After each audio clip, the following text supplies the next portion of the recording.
You have successfully joined the webcast. Please stand by. The meeting will begin shortly.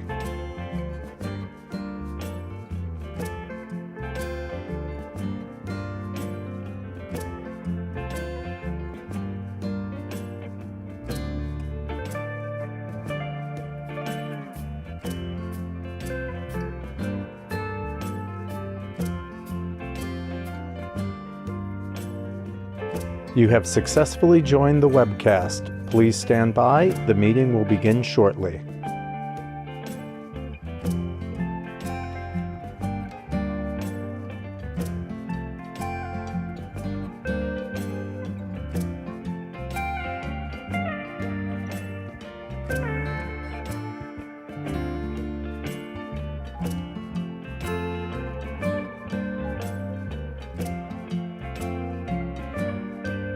You have successfully joined the webcast. Please stand by. The meeting will begin shortly.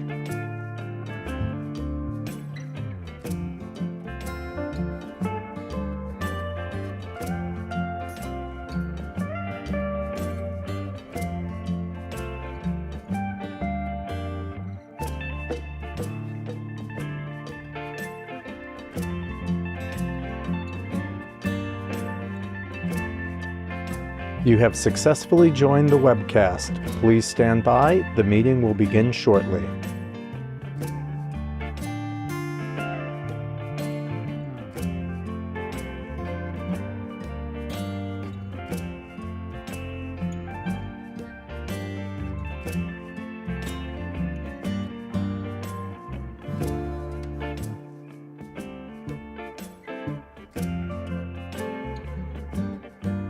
You have successfully joined the webcast. Please stand by. The meeting will begin shortly.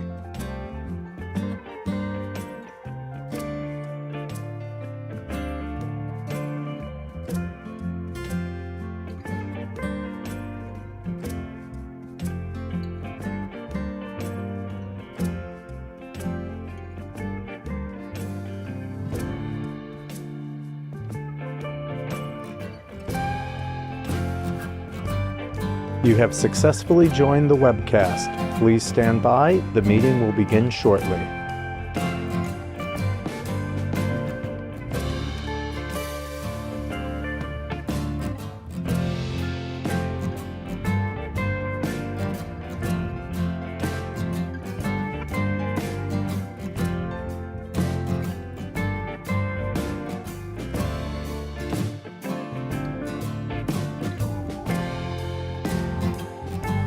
You have successfully joined the webcast. Please stand by. The meeting will begin shortly.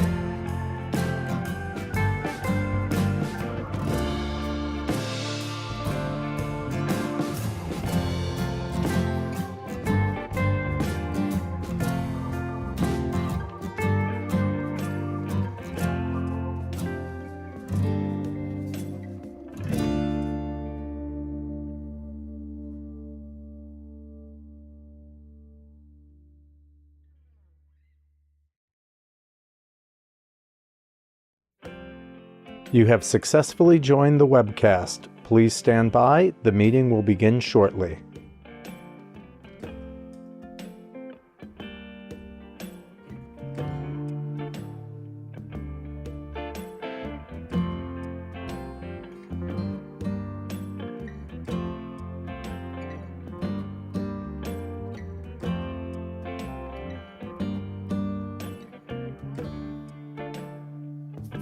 You have successfully joined the webcast. Please stand by. The meeting will begin shortly.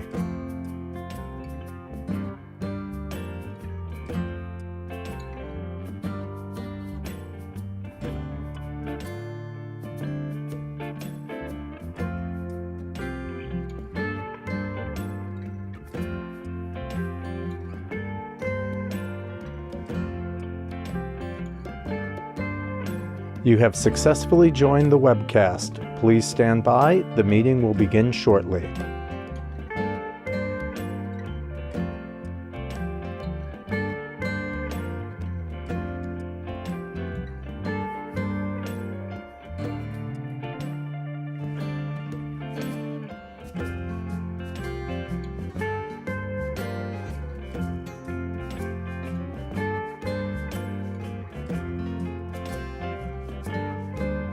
You have successfully joined the webcast. Please stand by. The meeting will begin shortly.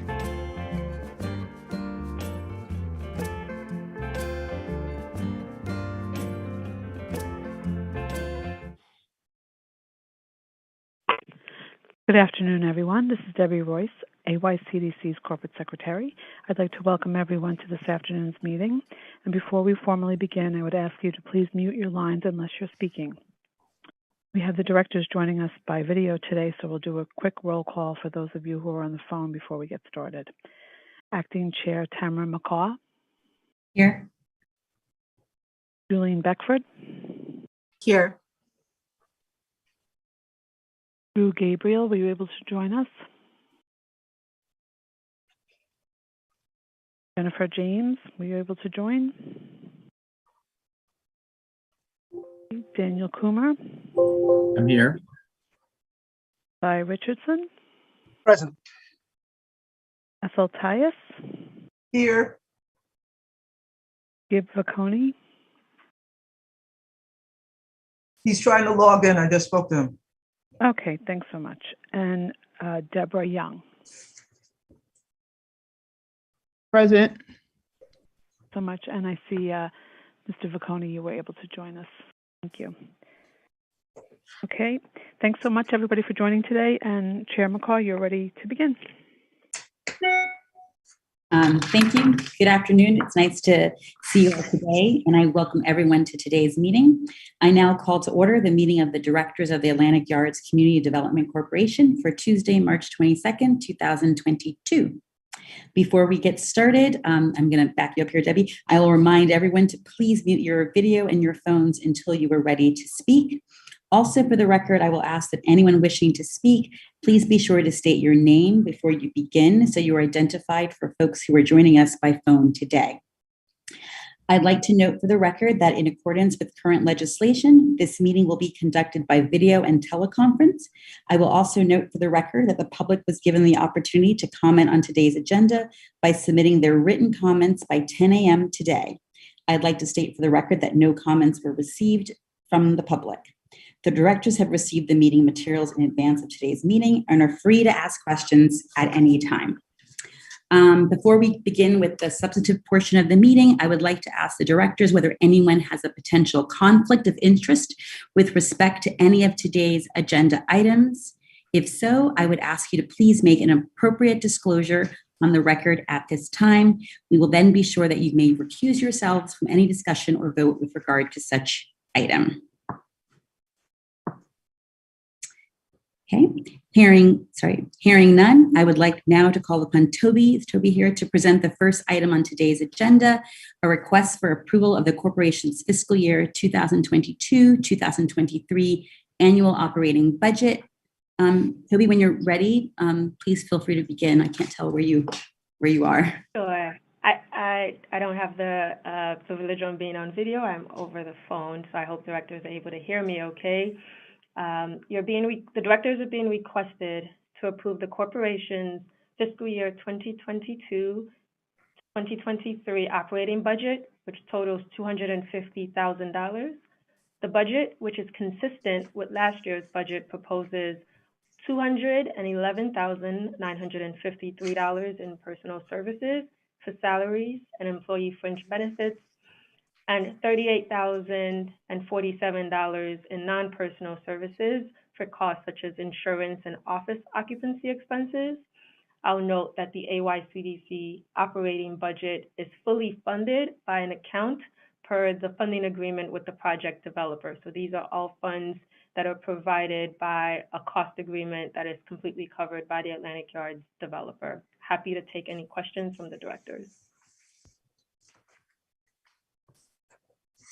Thank you, Toby. I'd like to remind everyone to please state your name before speaking. Directors, are there any questions or comments? Tamara, this is Cy Richardson. I just have a quick question, if I might. Sure, Cy, go ahead. Toby, just curious, the annual budget, has that increased, decreased, or is that static from when the corporation was launched? Just give me the summary and arc of the budget over the last several years. Sure. So the budget has increased. While it's consistent with last year's budget, I think that was the first year where we were at 250,000. But the budget has increased. Right now, I don't remember the escalator off the top of my head from when we started, but when the AYCDC was first established, through the first 5 years, I believe there was like a 15 or 20% increase in the budget. And now we are maintaining the $250,000 threshold for the next few years, unless there are changes to the requirements for the corporation. Thanks. Mr. Bocconi, I see your hand. Thank you. This is Gib Bocconi, and I have two questions. The first one is with respect to the staff that are covered under this budget. I'm assuming that Toby, you are one of the staff members. Who is the other staff member, and what are his or her responsibilities? Sure. The other staff member is someone who's in the field that we have at the Atlantic Yards project site, walking the perimeter of the site regularly. Okay. And the second question is, I think this has come up in years previous, but in the event that we have something with respect to a change to the project come down the pipe in this fiscal year, there's been some discussion about extended public engagement that the ESD would want to do around such a change. Where will that be funded? Assuming it's not funded under this budget. So where would we get the funding for the consultants and facilitators and other professionals necessary for the community engagement? Sure. If there is a need to either amend the current operating budget, or if there are other new project costs that are as a result of public engagement or other changes to the project, that would all be covered by the cost agreement that we have with the developer, which covers ESD's costs for the project. Okay, so ESD would prepare a new budget in that event, like an amended budget, and the developer would be obligated to fund it. Yes, we'd have to have a discussion about what the nature of the costs are, the type of services that we would be procuring, and then we would include that as part of our cost for the project, which the developer would fund. Okay, thank you. Thank you, Gib. I don't see any other hands. Are there any other questions? Actually, yeah. Sorry, I should have used the raise hand function. Just going back to the second position that you mentioned, is that a full-time employee? Yes, the person that's at the project site, yes, it's a full-time employee. And Ethel, I think Yes, I do have a question. Is there a reticence? I sense a reticence to name the person. Is that something that could be revealed in this meeting? Oh, no, apologies. I didn't want to, I wasn't trying to be, Okay. sure, the staff member's name is Greg Lynch. And for those who may have been on previous site tours or engaged us in different ways, Greg has participated in those tours, and he walks the perimeter of the site, provides reports and updates on the activity there. I'm sorry, I missed the name. Greg Greg Lynch. Lynch. Thank you.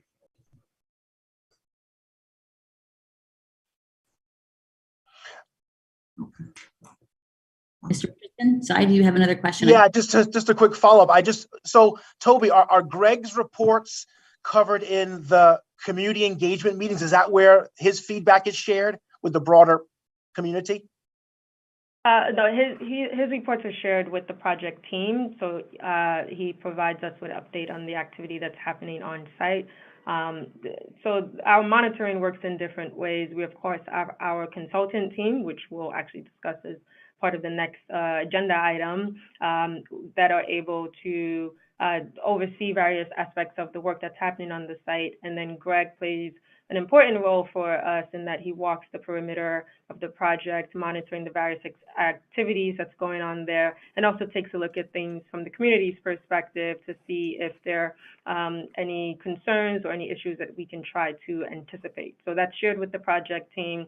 And if there are areas of concern that are brought to our attention, given his availability to be on the site, then he's able to take a look at that for us and report back. But in theory, I mean, are the quality of life meetings where those things are resolved or debated, discussed? Is that the venue for that, for his feedback or his contributions? No, the quality of life meetings are designed for us to provide a general update on what's happening at the project and then to receive questions and comments for the public. So they are shaped by the questions that we receive from the community after the developer has provided an update. Greg's role, again, is to help the ESD project team and to provide updates there and while monitoring the activity at the site. I see. Okay. Thank you.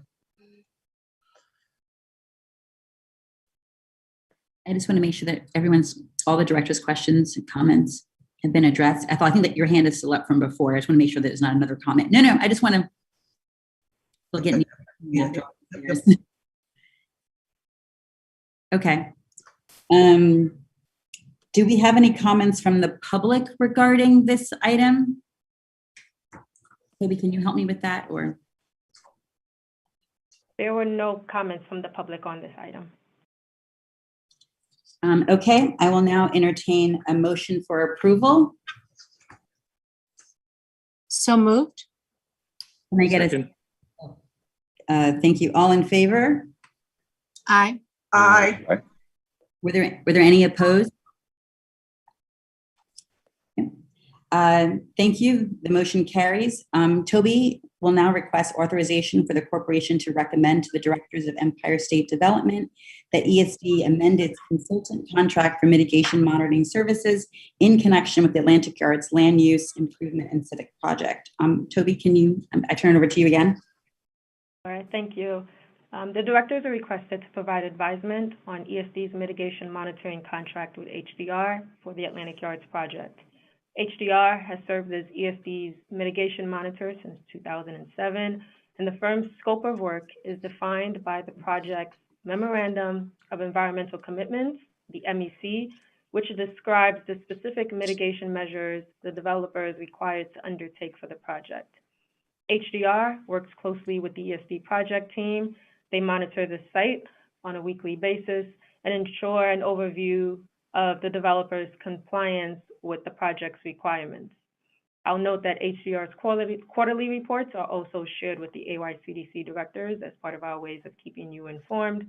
The proposed amendment extends the contract for 2 years with a 1-year staff option at a value of no more than $500,000 a year, which has been consistent in the value of the annual contract since 2012. Happy to take any questions. Just reminding folks to make sure to state your name before speaking. Directors, are there any comments or questions? Mr. Bocconi, I see your hand up first.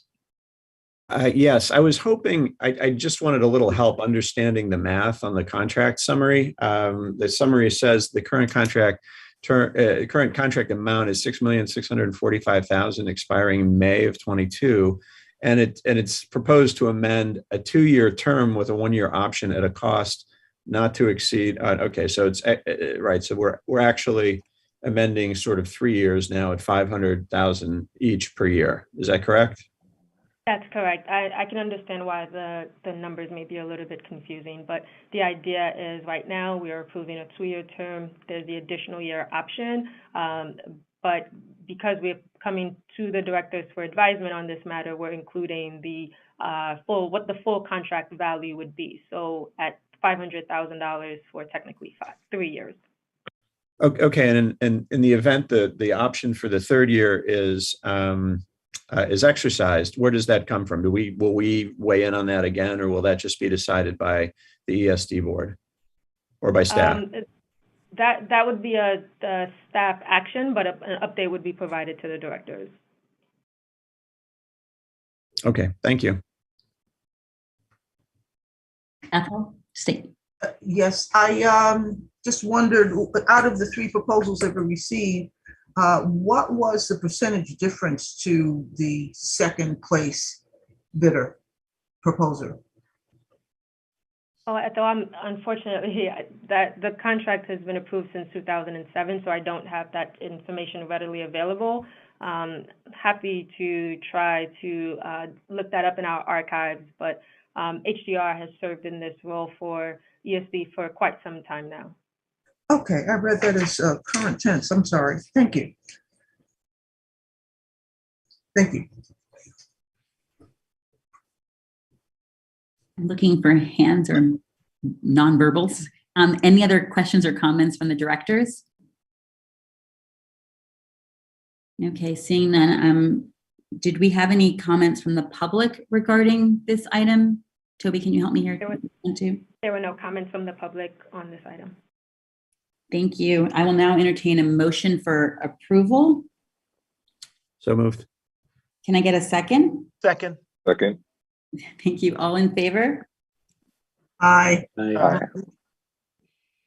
Any opposed? Nope. Okay. Thank you. The motion carries. Toby will now provide us with a corporate update. The item is being presented for your information only, and no vote will be required. Toby, whenever you're ready, you can go. Thank you. Good afternoon again, directors, and hope you are all doing well. Excited for the start of spring and nicer weather. Before providing the project update, just wanted to note what might be obvious, that you're hearing my voice even more during this call, that Marion Phillips, who was president of the AYCDC and also senior vice president of community relations, has transitioned from the ESD. We thank Marion for his years of service to ESD, to the Atlantic Yards Project, and of course to the AYCDC. Wanted to note also that Lee Warshawski, who was the mayoral appointee to the AYCDC, has resigned from his role. Want to give a special thank you and a personal thank you to Lee for his service on the board and his advocacy on affordable housing. I personally enjoyed my engagement with him and talking through kind of his expertise and experience in advocating for affordable housing through his work over the course of his professional career. So a special thank you to Lee, and we wish him nothing but the best here at the Atlantic Yards Project team. Wanted to also say thank you for the approval on the advisement on the HDR contract.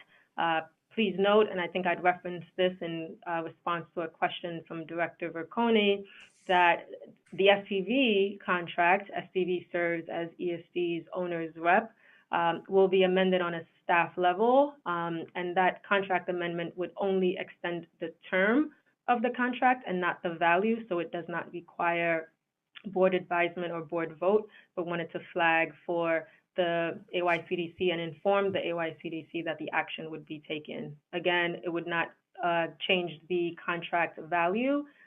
It would only extend the term, and any changes to the contract would be presented to the AYCDC for advisement and to the ESD directors for approvals in the future. Moving on, in terms of the project site, happy to announce that B15, with the address of 662 Pacific Street, has reached substantial completion. The tower delivers 30% of its unit as 100% as affordable. We are really happy to note that the site will also deliver a DOE middle school at the base. The developer will turn over that site to the School Construction Authority for fit out and for work there. And the last update that I had received from the SCA is that it's expected that the school would be open for the start of the academic year 2024. There's been some requests from the community for engagement with the School Construction Authority and with the DOE with regards to the operations of the school. And so we'll continue to extend an invite to the SCA and to the DOE for a future quality of life meeting to be able to facilitate that engagement and discussion. At B4, which is across the street at 18 6th Avenue, it's expected to be completed in second quarter of this year. The tower would also deliver its units at 30% affordable. For those who might be at the site recently, you'll see that there's been some changes to the sidewalk sheds and to the construction fencing around the site And also there's been progress that's been made on what we call the hoist roll apartments, which were the apartments that had the elevator hoist that moved equipment up and down the tower. So those are being enclosed and the windows are being installed there, and hope to reach substantial completion in second quarter of 2022. At B12 and B13, moving down Dean Street, both towers are progressing in superstructure work and in the necessary mechanical and interior fit-out work that's happening there. Both towers are on pace to be completed by spring 2023. I wanted to flag also, this was noted in one of the recent construction alerts for the project, that the developer had a contractor out at the Long Island Railroad site to do some soil testing work for a few days. And the developer is actively working with the Long Island Railroad with regards to the development of the platform. And so once the developer is able to, we will be sure to have a detailed presentation to the AYCDC and also to the community. Transitioning now to updates with regards to community relations and the quality of life meetings. There have been 2 virtual quality of life meetings since we last met in December. There were an average of 15 attendees for the meetings, with representations from elected officials' offices, community organizations, and of course, local residents. Some of the key discussion topics focused on, there was actually a period of time where there were some complaints with regards to mechanical noise in the neighborhood.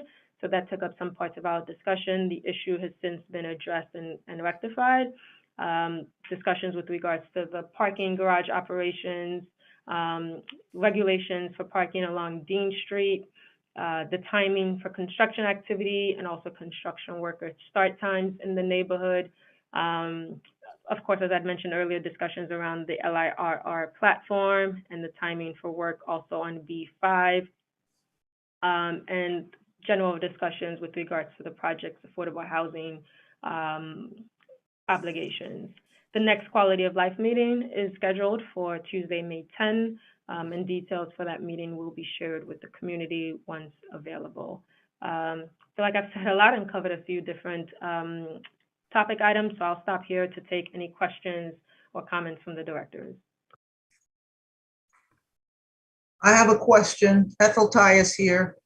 Please remind me how and when, if the affordability will be revisited from time to time as the AMI may or may not shift?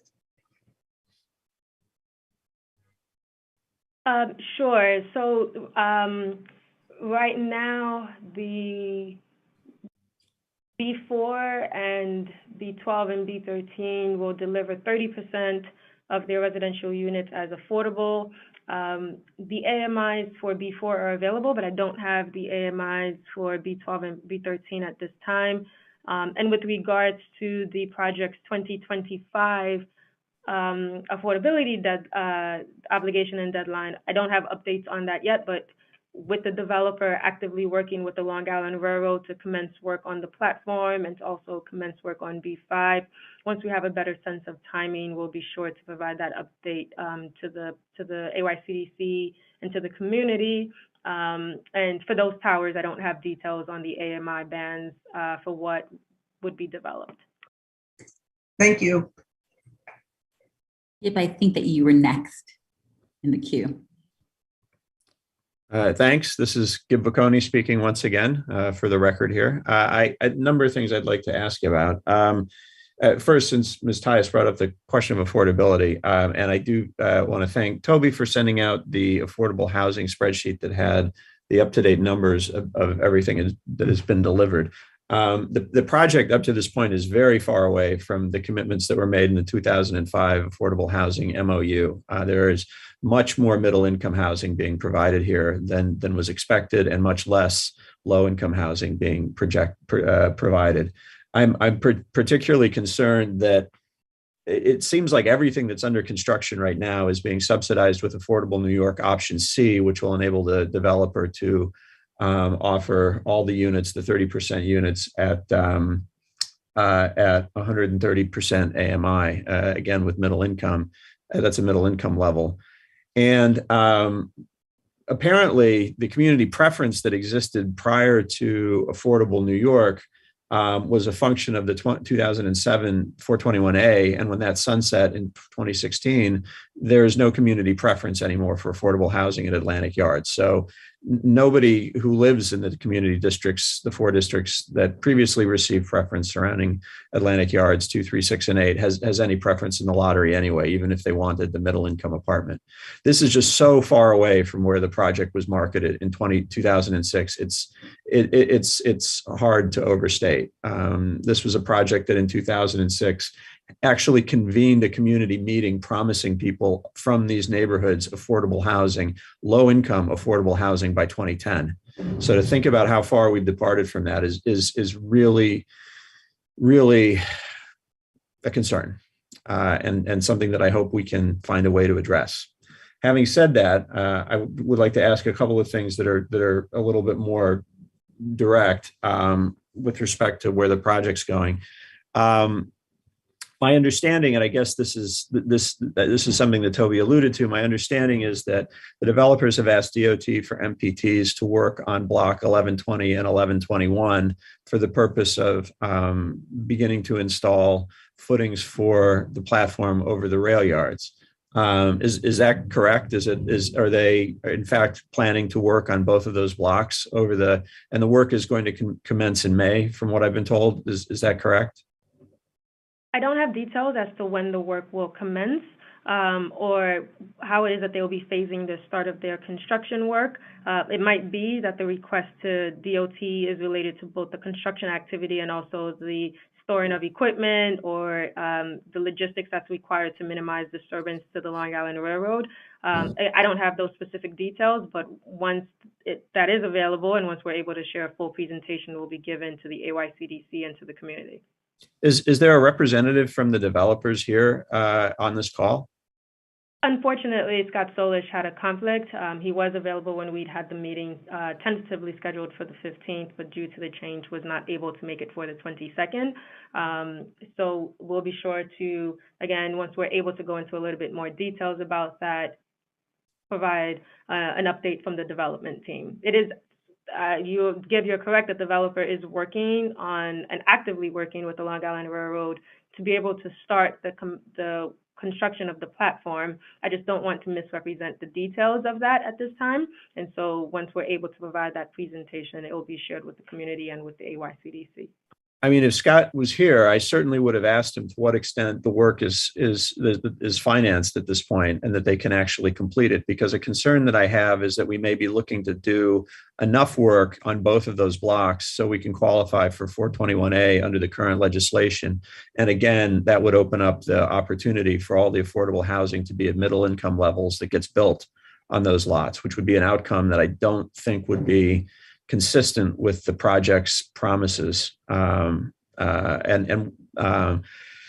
I'm concerned, and I would like to understand to what extent what the timeline is for the completion of the platform now that work is underway, and that we're not just trying to qualify it for the current version of 421A.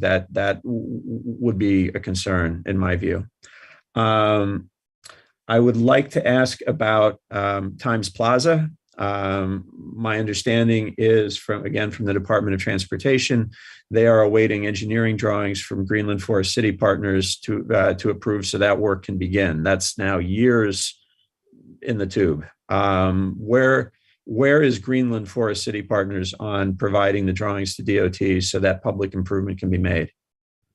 Sure. So Gib, you'd reached out about this, and I'd actually also had conversations with DOT with regards to the Times Plaza delivery. The developer and DOT have been in discussion about this issue. There's been a number of different factors that they're working through. So they're going back after coordinating with DOT to review the drawings, and we'll submit those to DOT, and then it, of course, will have to follow through the process that the agency has established. So I know that the developer is working on that. I've directly reached out to DOT to confirm that engagement. And once an update is available and once the drawings have been provided to DOT to be responsive to the agency's request, the next steps will be taken from there. I want to point out that these drawings have been expected for years. Is it? I think that's incorrect. The drawings haven't been expected for years because there's been ongoing engagement with DOT about the issue. There's been a number of different factors that have delayed working through the approvals for the design for Times Plaza. There are a number of different utilities aspects, and at a certain point, the developer had also gotten the approvals that they needed from PDC, but with feedback from DOT, needed to make some changes. So the developer hasn't been negligent for years. The process has taken some time, but it's through coordination with DOT. I understand there's coordination involved. Anyway, I think this is something that we should be following because it's a long-standing public commitment, and as you have mentioned, it has taken a long time to move to the next phase. Has there been anything further last question? Is there anything further to report with respect to Site 5? No, there are no updates on Site 5 at this time. Okay. All right. Thank you. Thank you. I might need help with the queue who came up first. It was you. Sorry. You can go, Mr. Kumar. Daniel? Yeah, sorry, I just needed to unmute. Yeah, no, I had the same question about Site 5, but I also, just on the quality of life topics, if you could provide a little more detail on the mechanical noise complaints and what was the source and what actions have been taken to ensure that it won't recur. Sure. So we started receiving complaints from the community about there being some form of like a whistling or buzzing noise. I would say towards the end of last year, around the holidays. And, as I noted earlier, we have, staff on site and also monitors that are on site regularly. So when we first received those complaints, we had staff go out and, observe the specific locations where folks in the community had expressed that concern. And initially, we actually didn't. Some folks would hear some noise and some folks wouldn't. So it did cause a little bit of confusion. Some folks described it from specific parts of the project, initially identifying B12 and B13, and then others identified it as possibly coming from B2.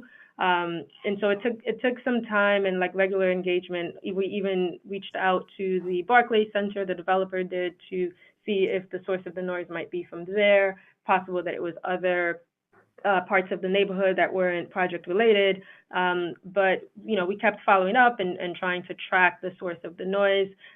What we identified, what the developer identified, was that there were some mechanical equipment at the top of B3, which is 38 6th Avenue, which provided heating and hot water for the building, and some of the equipment needed to be repaired.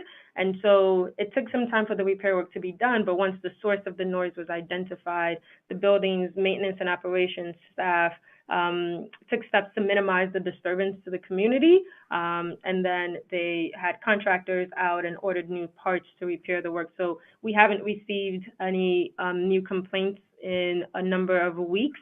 And staff continue to monitor the equipment to ensure that it's functioning properly.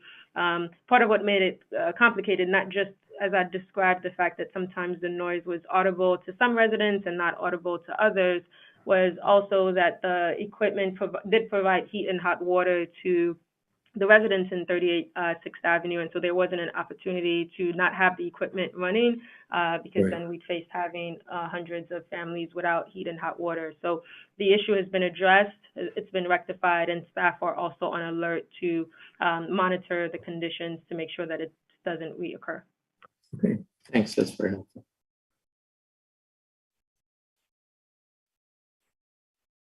Any other question or comments from directors?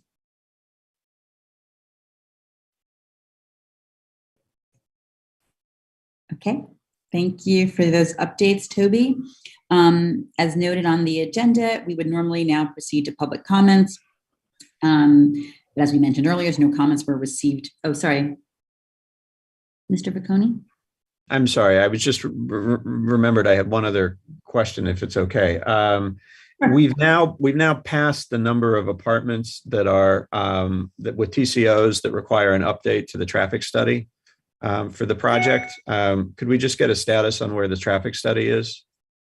Sure. So there is a project requirement that once we've received 1,500 temporary certificates of occupancy, the developer would carry out a traffic study to analyze any possible impacts of the project to the traffic grid and to the neighborhood.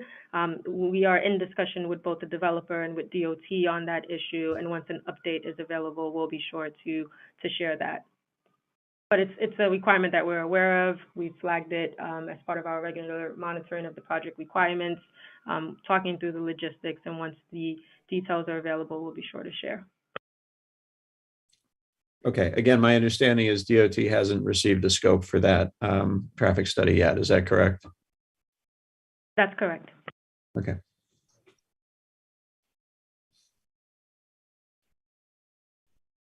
Thank you so much. Sorry. Yeah, on the public comment, I'm wondering if we can inquire whether there is anyone who missed the deadline who nonetheless came to this meeting hoping to address the board. Sure. We placed a deadline to ensure that we're able to have sufficient time administratively to prepare the comments for distribution to the directors and also to be posted. I followed up right before this meeting, and we hadn't received any new comments. All right. Okay, but great question. Hearing none further, I want to thank everybody for their attending and participation in today's meeting. Barring no other further business, I will call for a motion to adjourn. Motion to adjourn. Second. All in favor. Thank you, everyone. Thanks. Bye, everyone. You.